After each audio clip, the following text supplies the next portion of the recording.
ఆంధ్రప్రదేశ్లో కూటమి ప్రభుత్వం ఏర్పడ్డాక కూటమి ప్రభుత్వ పెద్దలపై, ఆ పార్టీలోని కొందరు వ్యక్తులపై, ముఖ్యంగా తెలుగుదేశం జనసేన వ్యక్తులపై గతంలో అనేక రకాలుగా వాళ్ళని ఇబ్బంది పెట్టే విధంగా లేదా వాళ్ళకు అవమానకరమైనటువంటి పోస్టులు పెట్టాలనే ఉద్దేశంతో దర్శకుడు రామ్ గోపాల్ వర్మ మీద ఈ కూటమి ప్రభుత్వం అనేక కేసులు నమోదు చేయడం జరిగింది.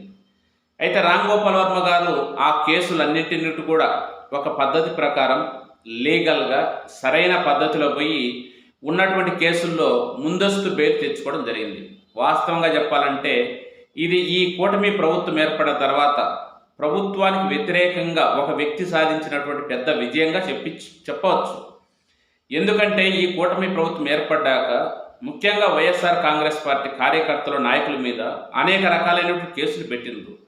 కానీ కేసులు పెట్టినప్పుడు ఆ వైఎస్ఆర్ కాంగ్రెస్ పార్టీ నాయకులు కానీ కార్యకర్తలు కానీ ఎవరు కూడా లీగల్గా ఇంత పర్ఫెక్ట్గా స్టెప్ ఎవరు వేయలేదు.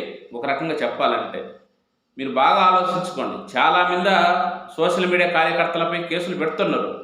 కానీ ఏ వ్యక్తి కూడా ఇంత పకడ్బందీగా లీగల్గా ఫైట్ చేసి ముందస్తు బెయిల్ తెచ్చుకున్న సందర్భాలు చాలా తక్కువగా ఉన్నాయి.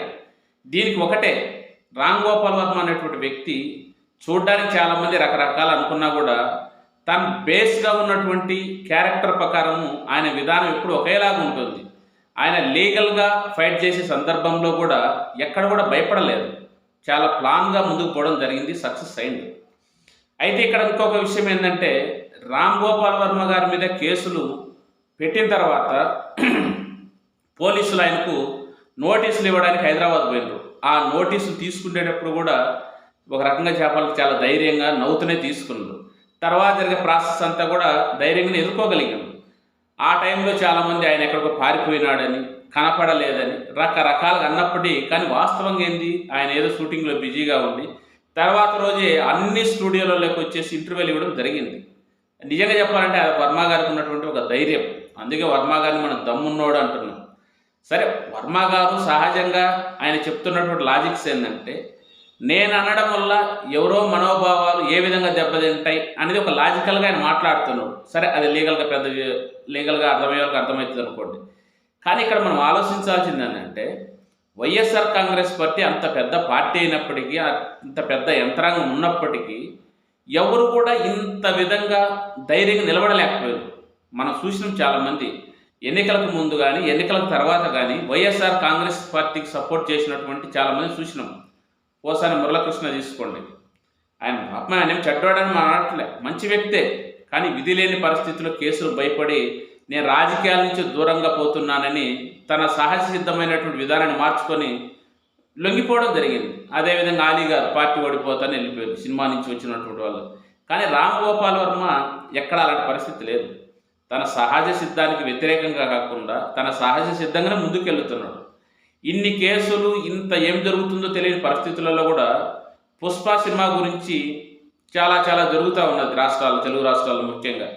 ఆయన తన సహజ శైలి సిద్ధంగా పుష్ప సినిమా కూడా ట్వీట్ చేసిండు. ఆ తర్వాత మళ్ళీ చంద్రబాబు నాయుడు గారి మీద కానీ పవన్ కళ్యాణ్ గారి మీద తన సహజ సిద్ధ స్టైల్లో పోస్టులు చేస్తూనే ఉన్నాడు, ఎక్కడ భయపడట్లేదు. కానీ కొంతమంది తెలుగుదేశం నాయకులు ఆయన ఏందో చెక్కేస్తారని, ఆయన ఏందో బొక్కేస్తారని ఎన్నెన్నో మాటలు చెప్పుకున్నారు. కానీ ఆయన ఎక్కడ భయపడలేదు. ఆ ఉండడమే ఈరోజు ఆయనకు ఈ విధమైనటువంటి పేరు కూడా రావడం జరిగింది. మనం చూస్తూ ఉన్నాం. వైఎస్ఆర్ కాంగ్రెస్ పార్టీకి వాస్తవం చెప్పాలంటే ఆయనకేం సభ్యత్వం లేదు, పార్టీ వ్యక్తి కూడా కాదు. అంటే జగన్మోహన్ రెడ్డి అంటే అభిమానం, ఆయన మీద కొన్ని సినిమాలు తీయడం, ఒక రకంగా చెప్పాలంటే పార్టీకి సపోర్టే. కానీ పూర్తి వైఎస్ఆర్ కాంగ్రెస్ పార్టీ వ్యక్తి అయితే కాదు.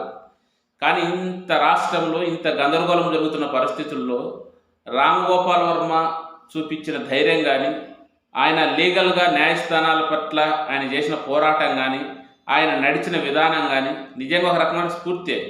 ఎందుకంటే ఇప్పుడు ఈ కూటమి ప్రభుత్వం వచ్చిన తర్వాత సరే వైఎస్ఆర్ కాంగ్రెస్ పార్టీ పక్కన పెట్టినా మిగతా ఏ వ్యక్తులు కూడా ప్రభుత్వానికి వ్యతిరేకంగా ఏదన్నా మాట్లాడాలి, సమస్యల పట్ల విధానపరమైన నిర్ణయాలపై మాట్లాడాలని కూడా భయపడుతున్నారు. ఎక్కడ వీళ్ళు కేసులు పెడతారు, ఏం చేస్తారు అనేటువంటి ఉద్దేశంతో ఇలాంటి సందర్భంలో ఇలా వర్మ గారికి బెయిల్ రావడం అనేది నిజంగా ప్రజాస్వామ్యంలో చాలా మంచి విషయమే.